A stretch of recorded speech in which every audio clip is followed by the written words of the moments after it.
Имаме удоволствието да ви представим уникален парцел, разположен в град Пловдив, най-развитата и удобна южна индустриална зона.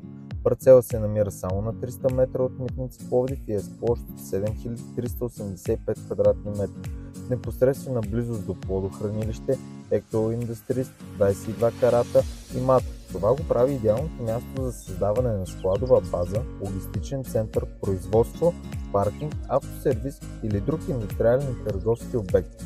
Въпреки че се намира в град Пловдив, той попада в землището на община Родопи, което гарантира по-нисък данък за сгради и такса смет.